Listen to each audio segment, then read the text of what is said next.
Bienvenue dans le podcast Ayurveda par Nat et Lorraine. Notre objectif, c'est de partager avec vous, d'accueillir des personnes inspirantes pour aborder des sujets liés à la santé et au bien-être. Je m'appelle Nathalie, je suis praticienne en Ayurveda, j'accompagne les femmes spirituelles qui veulent prendre soin de leur corps, de leur cœur, de leur mental et du monde qui les entoure. Et je suis Lorraine, praticienne en Ayurveda, spécialisée en périnatalité. J'accompagne les femmes dans toutes les étapes de leur vie et de leur cycle. Vous pouvez retrouver nos épisodes sur notre site internet www.podcast-ayurveda.com ou sur votre plateforme d'écoute de podcast préférée. Si vous avez envie de nous soutenir, laissez-nous un commentaire ou même 5 étoiles sur Apple Podcast. État affectif violent et passager, résultant du sentiment d'une agression, d'un désagrément, traduisant un vif mécontentement et accompagné de réactions brutales. Vous l'aurez reconnu, cette puissante émotion dont nous venons de vous donner la définition du Larousse, c'est la colère. Aujourd'hui, nous consacrons un épisode sur ce thème qui nous parle à toutes et à tous, et c'est Marjorie qui est avec nous. Ces derniers mois, Marjorie consacre ses accompagnements à aider les femmes qui souffrent de la colère à s'en libérer et à créer la vie extraordinaire et apaisée de leurs rêves. Bonne écoute. Bonjour Marjorie. Bonjour Lorraine, bonjour Nat. Bonjour Marjorie. Alors Marjorie, on est heureuse de te recevoir à nouveau sur cet épisode. Pour les auditrices et auditeurs qui ne te connaissent pas encore, on les invite à découvrir ton parcours en écoutant les épisodes 70 et 71. Et aujourd'hui, on te reçoit une nouvelle fois sur le podcast, car tu souhaitais aborder avec nous un sujet bien particulier, le sujet de la colère. Est-ce que tu peux nous dire pourquoi ce thème et quel est ton parcours pour en arriver à ce thème et à nous parler de ce thème aujourd'hui ? Pourquoi ce thème? Parce que la colère, c'est quelque chose qui a habité ma vie, de ma naissance, jusqu'à il y a quelques années. Déjà parce que je viens d'une famille où, c'est un mot d'ordre, hein, ma mère est, tout le temps en colère, mon père, était en colère, dans le déni certes, mon frère, ma sœur et moi, j'étais en colère, à tel point que finalement j'ai fait médecine, pour faire de la chirurgie digestive, qui est la chirurgie de la colère, avec les organes de la colère et les conséquences de la colère. Quand, je me suis rendu compte que, de toutes les conséquences que cette colère avait dans ma vie, dans mes rapports aux autres, dans ma santé, dans les douleurs que je ressentais dans mon corps, dans mon comportement de tous les jours, c'était le moment où je suis partie en Inde, où, j'ai augmenté mes connaissances en yoga, où j'ai découvert l'Ayurveda et évidemment, dans l'Ayurveda, ce qui m'a le plus intéressée, c'était les symptomatologies digestives, l'alimentation et puis, aussi toutes ces conséquences de la colère. Et récemment, je me suis tournée aussi vers le coaching. Donc je suis élève, de l'école de David Laroche. Donc pour ceux qui le connaissent pas encore, je les invite à aller taper sur Wikipédia. Donc je suis élève de l'EDEC et pourquoi j'ai voulu, vraiment me concentrer sur la colère? Parce que, déjà quand j'ai ouvert, mon centre de soins ayurvédique, qui n'est plus d'actualité, je le précise, parce que je reçois des messages tous les jours, les gens m'ont vue un petit peu comme une magicienne. Donc j'avais, des gens qui avaient des pathologies qui me dépassaient complètement.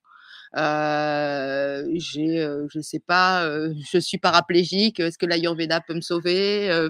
Parce que comme j'avais la casquette de médecin allopathique et de thérapeute en Ayurveda et je me suis vraiment sentie dépassée et en même temps, étant donné que ce qui m'intéressait le plus, c'était l'accompagnement sur toute, la sphère digestive et l'alimentation, eh bien, j'ai retrouvé ces femmes en colère. Donc je me suis dit: «Eh bien, pour faire les choses bien, il faut faire les choses qui te parlent et vraiment se concentrer sur un problème. Donc c'est la raison pour laquelle j'ai décidé vraiment de me spécialiser dans l'accompagnement des femmes qui souffrent de la colère, tant dans leur corps que dans leurs relations, que dans leur vie de tous les jours. Et aussi parce que je me suis rendu compte que, alors c'est l'occidentalisation qui veut ça, c'est la médiatisation qui veut ça, mais dans l'esprit des gens, hem, on n'arrive pas à faire la différence entre l'ayurveda et l'allopathie. C'est-à-dire que même quand je vois les conseils des thérapeutes, c'est des conseils: «Prenez, telle plante, faites ceci, faites cela, faites cela, faites cela», et pour moi l'ayurveda, c'est pas ça.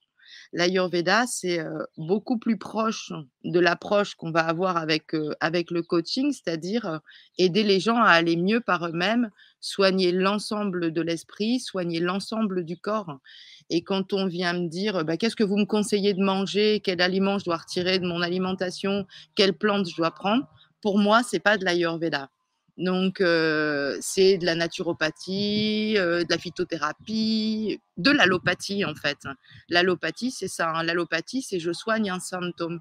L'ayurveda, c'est je soigne l'individu dans son ensemble, parce que le symptôme, c'est que la partie émergée du problème.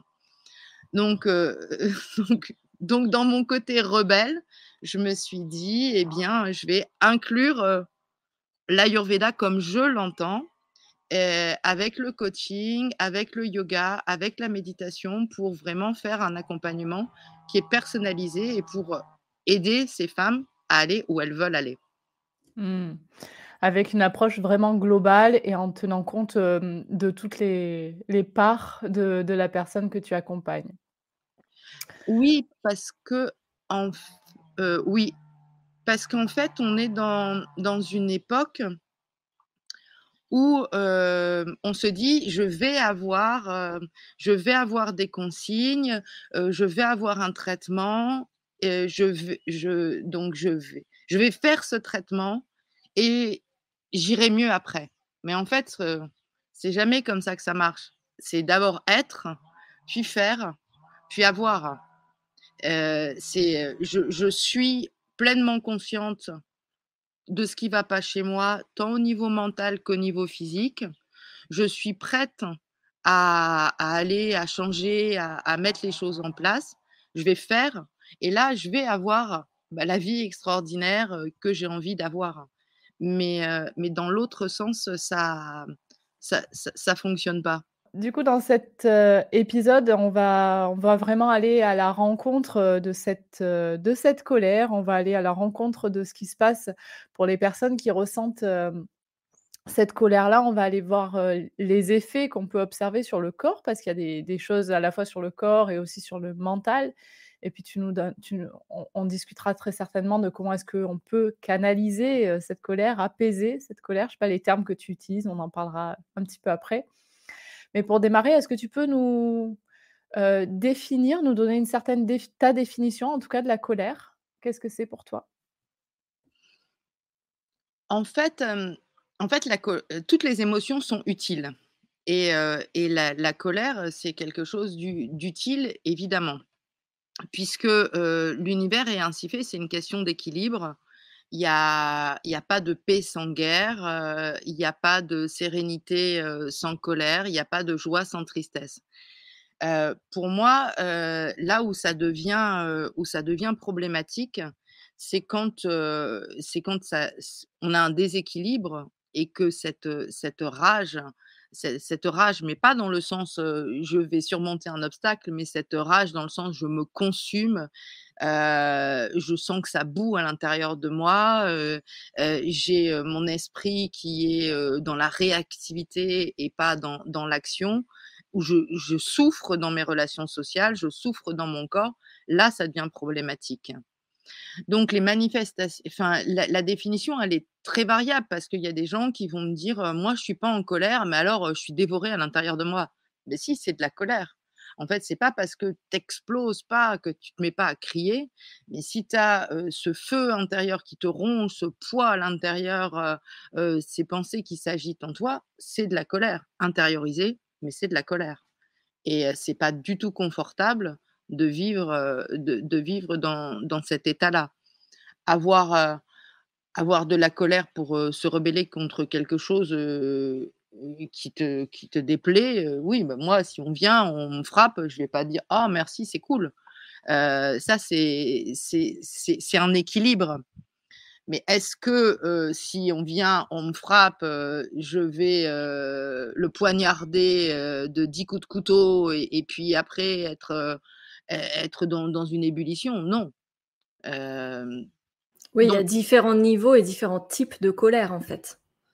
disons que le poison est dans la dose. On c'est normal d'être, triste, c'est mais est-ce que c'est normal d'être heureux, mais est-ce que c'est normal d'être joyeux tout le temps? Ça, c'est pas possible. Personne ne peut être joyeux tout le temps. Ça, c'est un fantasme, c'est le fantasme des réseaux sociaux où on voit les gens, pumped up, mais c'est pas plus normal d'être triste tout le temps que d'être joyeux tout le temps. Être joyeux tout le temps, ça veut dire qu'on n'a pas du tout, de réactivité à ce qui peut se passer autour de nous, que, je vais bien, tout va bien, c'est la méthode Coué. L'équilibre, bah, c'est de ressentir un peu de colère quand on est dans des situations qui le méritent, mais que cette colère, elle soit canalisée et qu'elle se transforme en: «Je surmonte un obstacle» et pas, «Je vais me dévorer de l'intérieur, je vais ruminer». En plus, pour moi, la sœur jumelle de la colère, c'est la tristesse. On va osciller dans des états où je suis en colère, puis je m'en veux et puis personne ne m'aime, et on retrouve, pour ce qui est de l'Ayurveda, et bien, ces fameux 3 doshas du mental, hein. Sattva, qui est l'équilibre et la sérénité, ça ne veut pas dire que Sattva, il est toujours en béatitude, mais il est dans l'équilibre. Rajas qui apporte le mouvement et le Tamas, donc on va dire Rajas, lui, il va apporter le mouvement, la colère et le fameux Tamas qui va être, dans la lourdeur, dans l'auto-apitoiement, dans la tristesse. L'idéal, c'est de se ramener le plus possible vers un état sattvique, vers un état d'équilibre où on peut affronter, nos joies, nos peines avec sérénité. C'est pas plus logique d'avoir quelqu'un qui va exploser de joie et puis, se mettre à crier, à chanter à tue-tête pendant des heures, que quelqu'un qui va avoir une réaction de colère disproportionnée face à un événement. Ces 2 états sont pas des états d'équilibre. Même si la joie, c'est une émotion cool, c'est pas, c'est pas, moi on me dit, Oui, à partir du moment où c'est de l'excès, là, on rentre dans un état de déséquilibre, en fait. on rentre dans un état de déséquilibre qui est pas, c'est pas parce que l'émotion est positive qu'elle est que ce déséquilibre est meilleur, ça nous met tout autant en danger.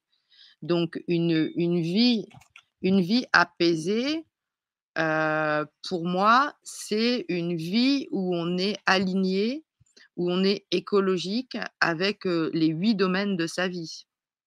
Ces fameux 8 domaines de vie qui sont l'amour, la famille, la carrière, les finances, les relations sociales amicales, la santé, le mental, développement des compétences et la spiritualité. Pourquoi j'ai mis la pause sur la santé? Parce que c'est aussi bien de savoir quelle santé on veut avoir. C'est important dans une vie apaisée pour justement pouvoir, conjuguer sa colère face à tout ce qui arrive dans le monde actuellement où on peut, évidemment, trouver, des tonnes de motifs d'exploser, de se rebeller, et encore se rebeller sur les réseaux sociaux, pour moi, c'est vraiment une rébellion minime. Mais ce qui est important de savoir, c'est qu'est-ce qu'on veut dans ces 8 domaines de vie vraiment? Et notamment pour la santé, qu'est-ce que c'est pour moi d'avoir une bonne santé? Est-ce que c'est la définition de l'OMS, mange 5 fruits et légumes par jour, fais une activité, physique régulière et ne mange pas de sucré ou salé. Est-ce que c'est la définition, du mode, d'alimentation ayurvédique ou est-ce que c'est vraiment moi, ce que j'ai envie que ma santé représente? Parce que si on est aligné avec, avec ce qu'on a envie de vivre comme santé, eh bien, on n'aura pas d'effort à faire. Je sais pas si je m'exprime bien. Ça je veux pas du tout dire que les gens qui ont envie de manger des pizzas et des hamburgers toute la journée, à grignoter des chips dans un canapé, c'est la meilleure des solutions, pas du tout. Mais je pense que c'est compliqué de mettre les gens dans des cases et de leur dire: «Vous devez manger ça, vous devez faire autant de sport, vous devez faire 10 000 pas par jour». Parce que quand on fait ça, quand on dit: «Il faut, je dois», on entraîne de la résistance, c'est des injonctions et que ça soit en allopathie, que ça soit en ayurvéda, que ça soit dans n'importe quoi, on n'arrive pas à avoir des changements durables. Puisque les personnes vont dire: «OK, on m'a dit qu'il fallait que je mange de telle façon, que je fasse, mon exercice de telle façon», mais au bout d'un moment, ils se disent: «Fuck, c'est pas moi. Ça me saoule, ça me prend du temps, c'est de la contrainte». Tandis que si on définit ensemble avec la personne: «OK, là tu souffres de la colère, tu veux être apaisé. Comment tu vois ta vie? Comment tu vois ta santé? Qu'est-ce que» Hier, j'accompagnais donc dans un de mes accompagnements, la dame, elle a j'en reparlerai après si vous voulez, mais elle a vraiment fait le déséquilibre Vata, le déséquilibre Pitta, avec une hépatite, grave aiguë et là, elle est dans un déséquilibre Kapha et je lui demande, «Est-ce que ça te semble possible le soir de faire un repas végétarien?» Elle m'a dit: «Waouh, ça va être hyper dur», alors qu'elle mange de la viande au petit déjeuner, au déjeuner et au dîner. Donc OK, qu'est-ce que tu te sens capable de faire? Comment tu vois les choses? Qu'est-ce que tu veux atteindre? Parce que si je lui impose, elle va le faire 3 jours, mais après, elle m'a déjà expliqué que le jambon, c'était pas de la viande, donc Elle est pas sur la même planète que toi, Marjorie. mais c'est OK. En fait, elle est sur sa planète et mon but, c'est pas d'amener les gens dans ma planète. C'est qu'ils définissent, eux, leur planète et en fait, quand on demande aux personnes: «Comment tu vois tes 8 domaines de vie?» Souvent on me dit, «Je voudrais être heureuse, je voudrais être en bonne santé, je voudrais être apaisée, je voudrais rencontrer l'homme de ma vie et qu'il soit gentil». Et OK, mais tu peux m'en dire plus? Est-ce que j'ai le temps de vous raconter une petite histoire? Bien sûr, on adore ça, vas-y. J'en ai plein. En fait, je voulais vous raconter l'histoire du petit génie et comme j'étais à Cherbourg, pour le boulot il y a pas longtemps et ben, ça m'a d'autant plus marquée parce que, donc c'est l'histoire d'une femme. Alors, on va dire que cette femme, elle est en colère. Elle est en colère, elle en peut plus. Personne ne l'aime, personne ne la comprend. Et elle dit qu'elle en a marre. Vraiment, elle a essayé plein de psychothérapies, elle s'est tournée, vers plein de médecines différentes et elle en a marre. Et donc elle va à la pointe du Hoc. La pointe du Hoc, c'est une falaise, à côté de Cherbourg. C'est très, très haut et en fait, par expérience, puisque quand j'étais interne, j'ai un de mes amis qui s'y est suicidé. Globalement, on va à la pointe du Hoc que pour se suicider. Donc elle va à la pointe du Hoc et puis elle se dit que voilà, sa vie est terminée et que le mieux, c'est qu'elle se suicide. Donc elle est en haut de cette pointe, puis elle se balance, elle se dit: «Je me suicide, je me suicide pas. Ah si, je me suicide, parce que la vie est trop dure, je me suicide pas». Et à chaque fois qu'elle se balance en bas, elle voit une petite lumière et elle voit une petite lumière et puis, elle se dit: «Mais c'est quoi ce truc?» Et puis elle continue à se balancer. Elle se dit: «C'est quand même dommage que je meure sans aller voir ce que c'est que cette petite lumière». Donc elle descend et elle voit une lampe, comme une lampe d'Aladin. Donc elle regarde autour d'elle, elle frotte cette lampe et là, un petit génie apparaît. Et donc, le petit génie, il dit, «Bonjour, je suis le génie de la lampe. Merci de m'avoir libéré. En récompense, tu as droit à tous les vœux que tu veux». «Ah bon?» Elle dit: «Je sais pas, j'étais en haut de la falaise pour me suicider, mais bon, vraiment, je peux avoir tous les vœux?» «Ah oui, oui, tu peux avoir tous les vœux». Alors elle dit: «Ben OK, OK, OK, OK, OK, OK, OK, perdons pas de temps, perdons pas de temps. Je veux une immense maison. Je veux une immense maison, une immense maison». Alors, il dit: «OK, une immense maison, quoi d'autre?» «Eh bien, je voudrais que de cette maison, j'ai un horizon à perte de vue, comme ici». Alors elle lui dit: «OK, un horizon à perte de vue, quoi d'autre?»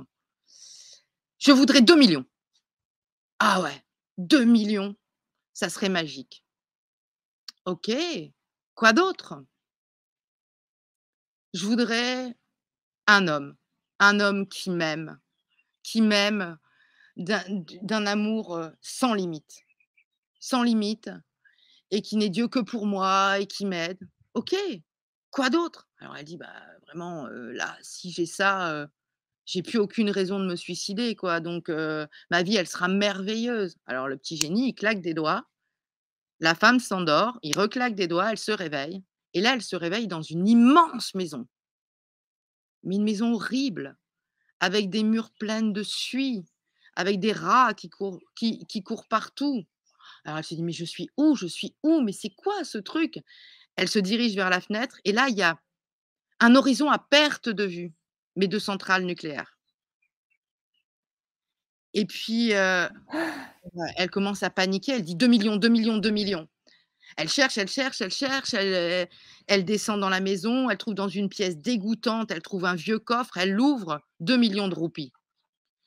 Et là, elle se dit, «Et l'homme de ma vie alors? Et l'homme de ma vie?» Et elle sent une odeur horrible, mais un truc, et elle se retourne et elle voit un homme horrible, Quasimodo, qui pue, mais c'est atroce, mais qui la regarde avec des yeux d'amour. Alors c'est pas réciproque, mais lui, il la regarde avec des yeux d'amour, mais c'est un truc de fou.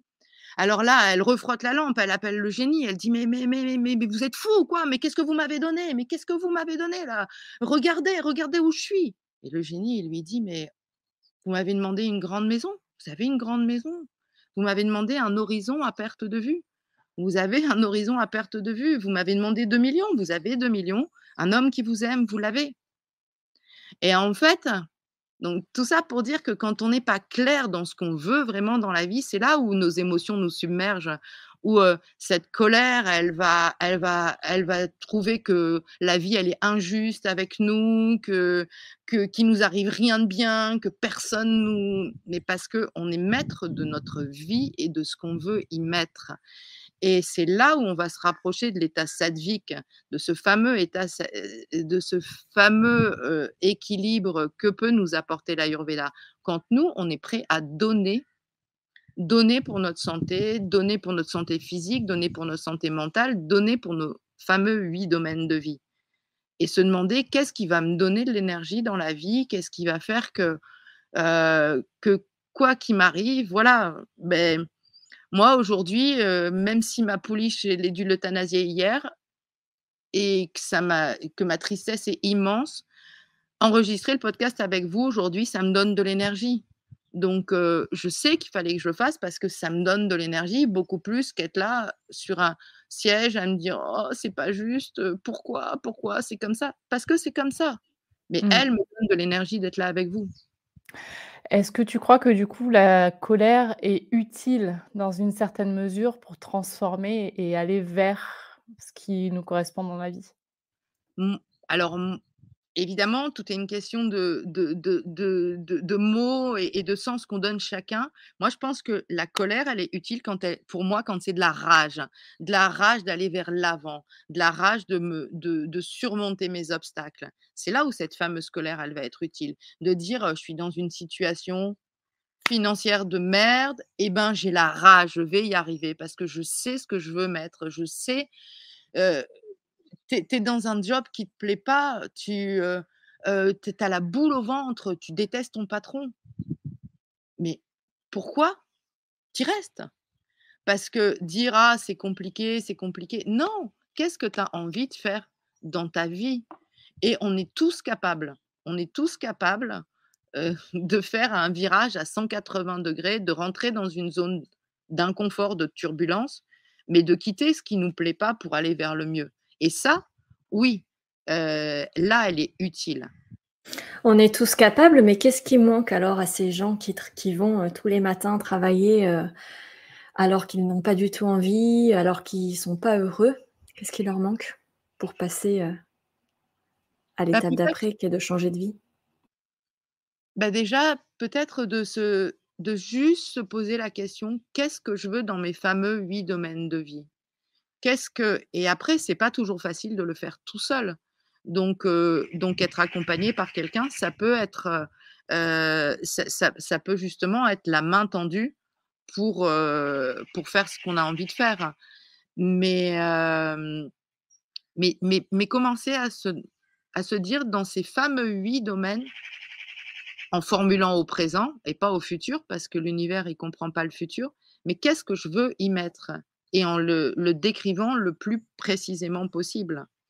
Comment, qu'est-ce que qu'est-ce qui m'intéresse? Qu'est-ce que j'aime regarder à la télé comme chose? Qu'est-ce que j'aime lire?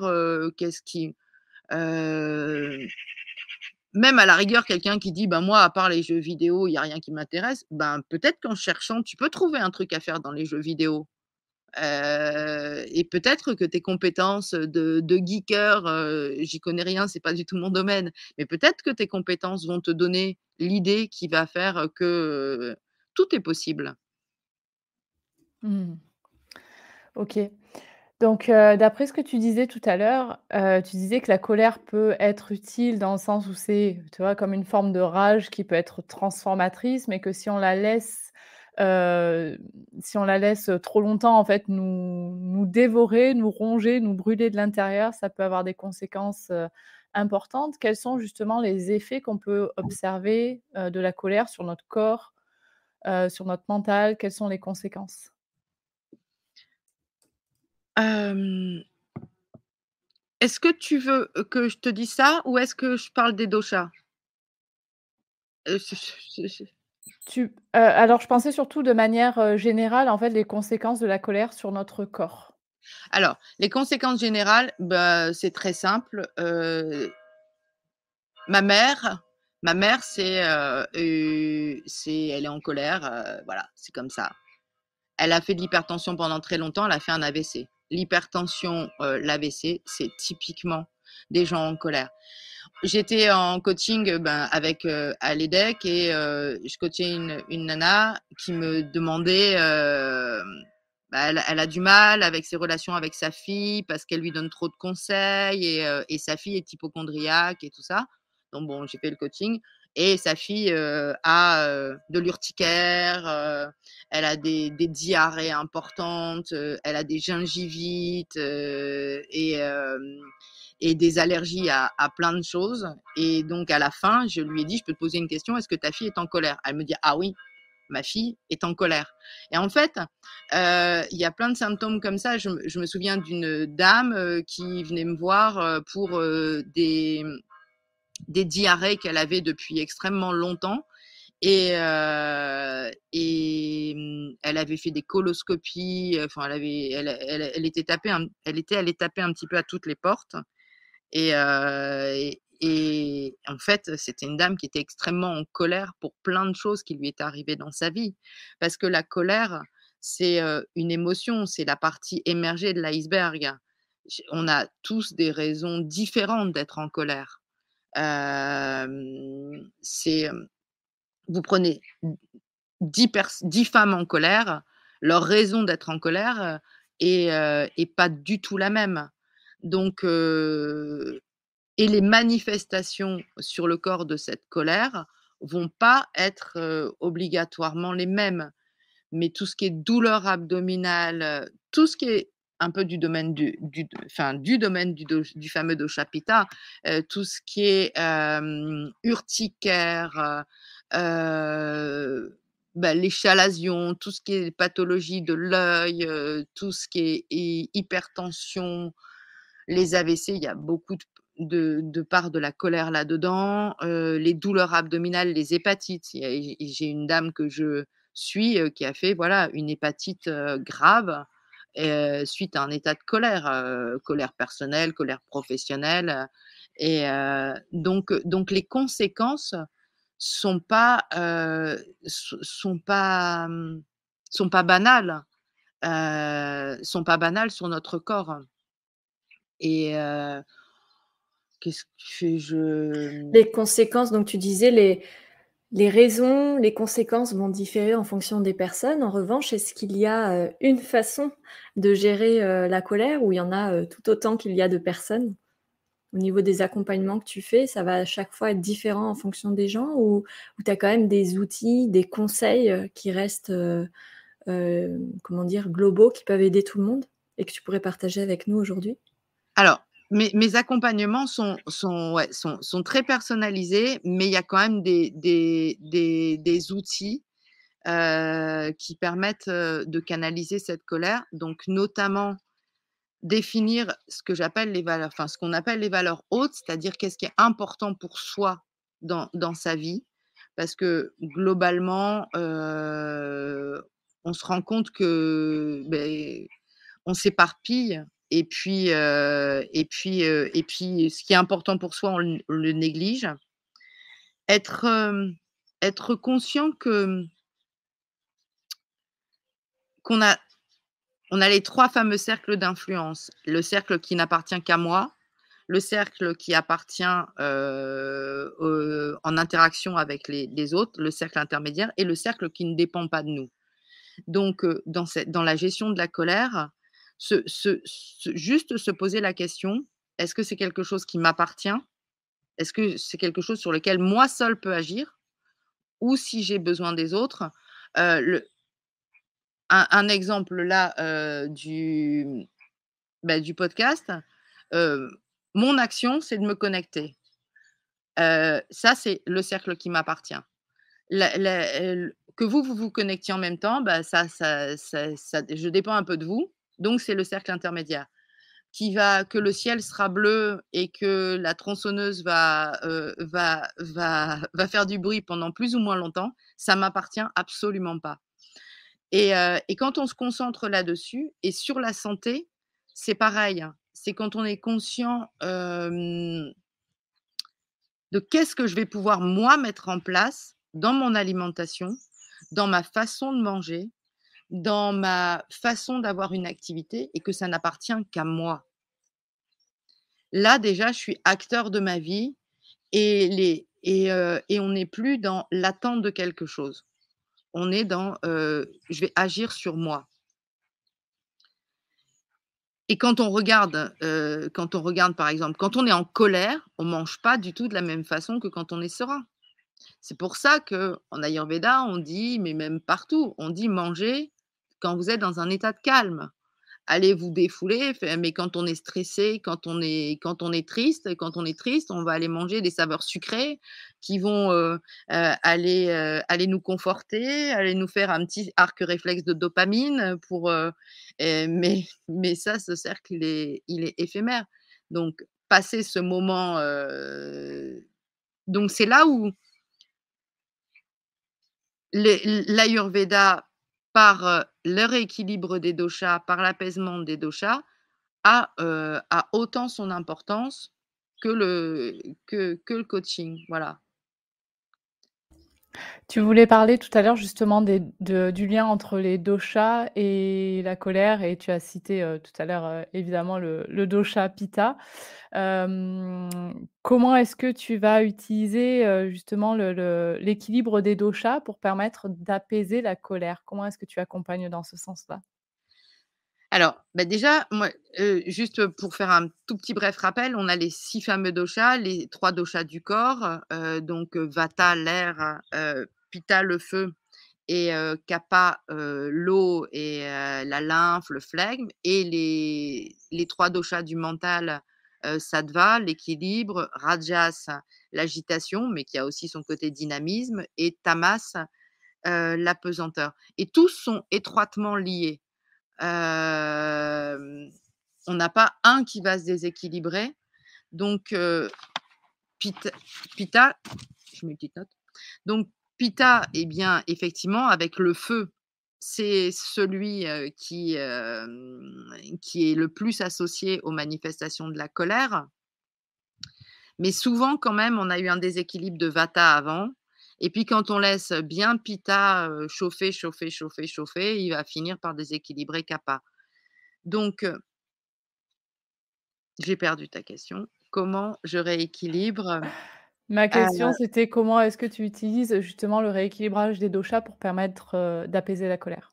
voilà, oui. Donc comment déjà, je vois avec les personnes, qu'est-ce qui les, qu'est-ce qui les perturbe le plus? Si c'est l'agitation mentale, le déséquilibre au niveau du mental, des pensées ou des déséquilibres du corps.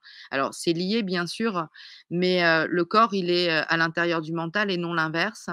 Donc souvent on va agir, avec, encore une fois, on analyse ce qui est possible, on essaie de changer les habitudes de vie. On essaie, d'introduire une activité physique qui va être adaptée, qui va être apaisante, hein. Pour Pitta, on va limiter tout ce qui est compétition, mais qui est aligné avec les valeurs de la personne, plus, du yoga doux, du yoga nidra, de la méditation, tout en à côté, travaillant sur la cause de cette colère, hein, parce que si on va pas on va pas à l'intérieur et après, on arrive dans des changements alimentaires, dans la façon de manger et dans ce qu'on mange pour pas nourrir encore plus ce déséquilibre. Si on mange, énormément de viande et encore plus de viande rouge, on va alimenter ce déséquilibre du dosha pitta. Si on mange énormément de choses grasses, si on mange énormément de junk food, bah, tout ça, ça va alimenter le déséquilibre. Donc j'agis, au rythme des gens, sur, les deux volets. Est-ce qu'il y a d'autres outils, d'autres conseils que tu voudrais nous partager aujourd'hui, Marjorie, pour la gestion de la colère? Quelque chose de très simple, un petit truc très simple, c'est peut-être, de juste, prendre le temps d'éviter d'être dans la réaction et plutôt dans l'action. C'est-à-dire que face à un message qui peut nous paraître agressif, face à une réaction de personne, rien ne nous empêche, de prendre un petit peu de recul, d'aller, marcher, dans la nature, d'aller faire une petite méditation, d'aller respirer, de faire quelques pranayama comme, Nadi Shodhana, la respiration alternée et après de revenir au message et globalement, quand on revient, on n'est plus dans la même énergie. C'est pas pour autant qu'on va à un message agressif dire, «Oh merci, c'est gentil», mais on sera pas dans la surenchère parce qu'on aura donc rien que ça et se féliciter quand on y arrive parce qu'avoir de la gratitude pour soi, moi j'aime bien, je fais le matin, j'ai mon petit carnet où je mets, 5 gratitudes et j'encourage les gens à tester ça. Juste avoir, un petit carnet avec 5 gratitudes, alors, je sais pas, hein, moi, ce matin, j'ai mis, ben, gratitude à la véto d'être venue hier, gratitude à l'univers, gratitude que je sois en vie, gratitude que je puisse marcher, enfin, des choses parce que en fait, c'est déjà extraordinaire d'avoir 2 yeux pour voir, d'avoir des jambes pour marcher, d'avoir, d'av d notre corps, il est déjà extraordinaire en soi, qu'il ait un bourrelet là ou pas, on s'en fout, c'est déjà tellement extraordinaire. Donc donc au risque de paraître, un peu c'est OK, mais oui, juste peut-être ça, juste, tenter, d'écrire, 5 gratitudes le matin pour mettre une énergie différente, de prendre le temps face à n'importe quelle situation, plutôt que se diriger de façon effrénée vers le frigidaire en disant: Ça m'a énervé, qu'est-ce que je vais bien pouvoir manger?» et ben, prendre le temps et puis peut-être qu'on va revenir au frigidaire, mais on va plus du tout prendre le même aliment ou si on le prend et ben, on le savourera vraiment en conscience et et puis essayer de se poser la question de les fameux 8 domaines de vie que j'ai cités, peut-être dire: «Tiens, 3 domaines de vie qui m'intéressent, qu'est-ce que j'ai envie de mettre dedans? Qu'est-ce que j'ai envie de changer là-dedans? Qu'est-ce que j'ai envie de, comment je vois les choses?» Écrivez au présent surtout. Le passé, c'est le passé, le futur, il n'existe pas encore, donc écrivez au présent et hem et puis de kiffer la vie et de se dire qu'on est chacun acteur de sa vie, que ça soit pour la santé, que ça soit pour, l'alimentation et que, je remets mon message du départ. L'Ayurveda, c'est pas vous dire: «Mangez ci et tel fruit à telle saison, à telle saison, à telle saison et prenez telle plante». L'Ayurveda pour moi, hein, mais voilà, en toute humilité, pour moi, c'est j'écoute mon esprit, j'écoute mon corps et je sais ce qui est bon pour moi. Et d'ailleurs, je vais vous faire rire parce que je mange plus de Milka du tout. Waouh! C'est fini le Milka le soir? Et c'est fini le Milka du tout. J'achète même plus de Milka et je n'achète plus de gâteaux, plus rien du tout. Et pourquoi? Parce que quand j'ai commencé, l'école de David Laroche, c'est hyper, hyper, hyper intense. Il est hyper, hyper, hyper exigeant avec nous. On passe énormément de temps sur l'ordi à coacher, à recevoir ses enseignements. Enfin, c'est très, très, très intense. C'est juste waouh et c'est une des plus belles décisions que j'ai prises dans ma vie avec mon mon revirement. Mais moi, je vis ma vie extraordinaire, c'est trop cool. Mais en contrepartie d'être devant cet ordinateur, j'ai mon Vata qui a complètement explosé. Évidemment, eh bien, mon Vata complètement explosé, j'ai eu besoin de sucreries, de sucreries, de sucreries, de sucreries et là, à un moment, je me suis dit: «Oh stop, stop». Ton corps là, il te dit ton corps, ton esprit avec mes pensées qui partaient dans tous les sens et pour moi, c'est ça l'Ayurveda. C'est et si les femmes que j'accompagne, j'ai envie qu'à la fin, elles puissent pas juste se dire: «Tiens, là, je suis pas en train de me faire du bien. J'ai mon esprit qui part dans tous les sens, j'ai mon corps qui part dans tous les sens. OK, je sais que c'est Vata qui déconne, je sais qu'il faut que je me recentre, qu'il faut que» et voilà, c'est si je peux juste arriver à éveiller quelques consciences, c'est cool. Quel beau message et puis c'est beaucoup d'expérimentation tout ça et C'est aller à ça, c'est l'observation de soi, à la découverte de soi. exactement et c'est ça qui est le plus magique.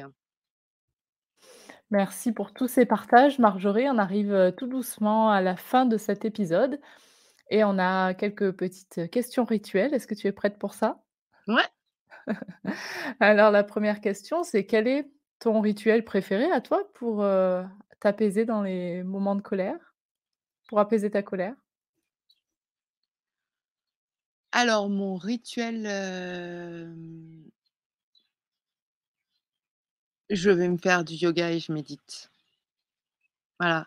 Quand, quand j'ai un moment, je ressens le besoin, donc déjà je fais mon yoga, tous les matins, hein, mais quand vraiment je ressens le besoin d'aller me faire un peu de yoga et de méditer après, ouais. Simple mais efficace.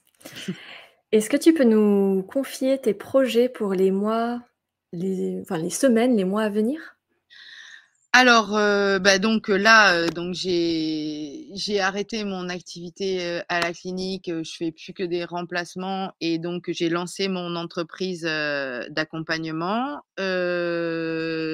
J'ai, lancé ma chaîne YouTube. Mais donc voilà, c'est parce que c'est la technique, c'est pas les idées, hein, mais la technique, c'est vraiment quelque chose qui me challenge. Donc lancer ma chaîne YouTube et puis accompagner, de plus en plus, de femmes, à aider à s'apaiser, et à créer leur vie extraordinaire. C'est déjà cool. Superbe projet. Notre dernière question, c'est l'instant de gratitude. Qui aimerais-tu remercier ou de manière plus globale, qu'est-ce que tu aimerais remercier? La vie, voilà. Là, je remercie la vie parce que c'est tellement c'est la vie, elle est tellement belle, mais on n'a pas du tout conscience qu'elle est tellement brève. Donc je remercie d'être en vie, tout simplement. Merci Marjorie pour tous les messages que tu passes aujourd'hui et pour avoir été avec nous encore sur le podcast Ayurveda. Merci à vous. Merci pour votre écoute. Si comme nous vous aimez cette idée de podcast sur l'Ayurveda, n'hésitez pas à nous encourager avec une note ou un commentaire sur votre plateforme d'écoute de podcast et bien sûr en vous abonnant au podcast. Vous pouvez nous retrouver sur notre site internet www.podcast-ayurveda.com ou sur notre page Facebook Podcast Ayurveda par Nat et Lorraine. À très bientôt!